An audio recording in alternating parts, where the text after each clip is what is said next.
We are here at the NASSCOM BPO Strategy Summit in Bangalore, India. And I have here with me Anupam Govil, CEO of Global Equations, one of the most prolific advisory business services in the United States, helping to bridge between India, United States, and other destinations around the world. And I'm asking Anupam, what does he see going forward will be India's challenge in trying to align with other country destinations that are up and coming? Anupam? Thank you, Robert. Essentially, I think India has nothing to be afraid of. I think they clearly are the big gorilla, the market leader. But it's a reality that the global sourcing landscape is changing. It's shifting radically. And buyer organizations are looking at outsourcing more as managing an investment portfolio. So essentially they want to spread their risk, they want to spread their assets, they want to spread their talent pool across multiple geographies, across multiple vendors, across multiple business models. So you have companies adopting hybrid models where you have captive, you have third parties, you have joint ventures, you have companies in various countries, and obviously working with large-scale vendors as well as niche vendors that have specialized competencies. So the Indian vendors have realized that rather than losing their clients who choose alternate delivery locations, they have to globalize. They have to get into these emerging regions.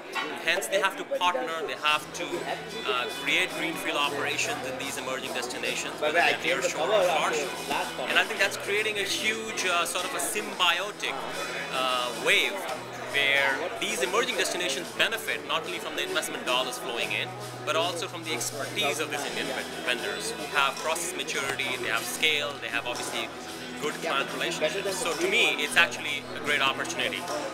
So what would you think would be the top criteria for Indian companies in selecting partners in these new geographies?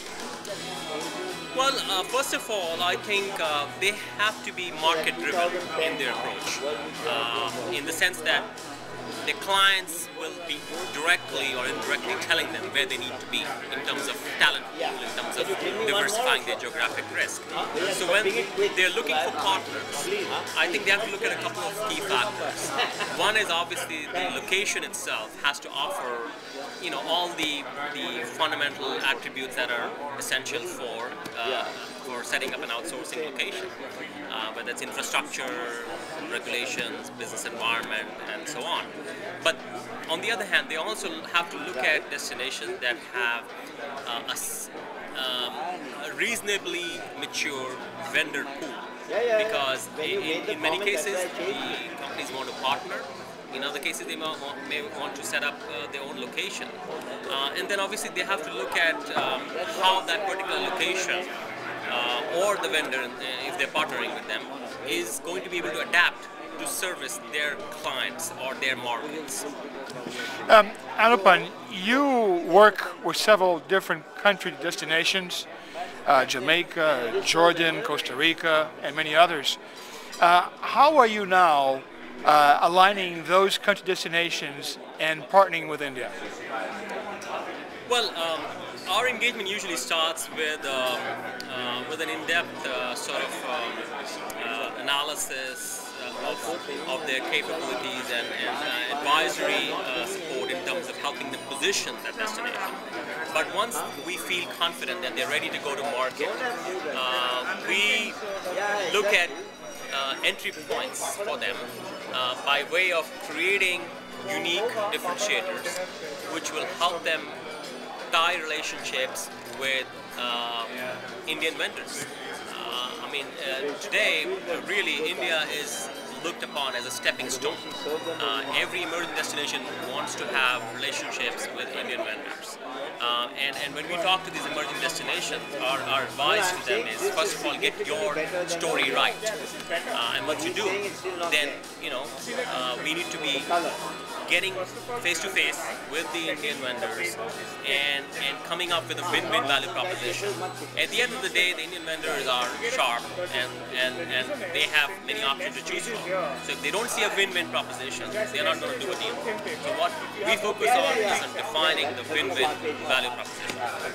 And from what you know of Brazil and the Brazilian companies, What do you see as a very good converging point between the Brazilian positioning and their offering with the Indian companies?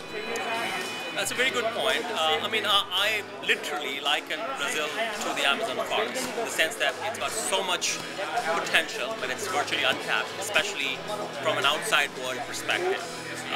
To me, Brazil has or offers very complementary strengths to the Indian providers.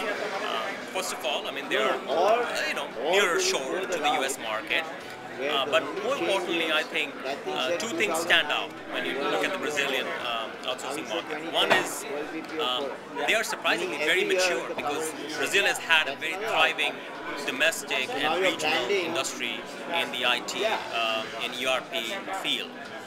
And secondly, I think Brazil also has a very sizable number of vendors or companies that have developed sophisticated software products. And as the sourcing marketplace is changing, where companies need to be providing more solutions approach rather than services, I think the Indian vendors need to be able to partner with firms that offer products or platforms. And I think that's where Brazilian companies come into play, because they have very mature, market-tested products, and I think they're also open for business. So I think, to me, Brazil is the sort of the next frontier where Indian companies do need to look at. Thank you very much, Anupam. Pleasure, always.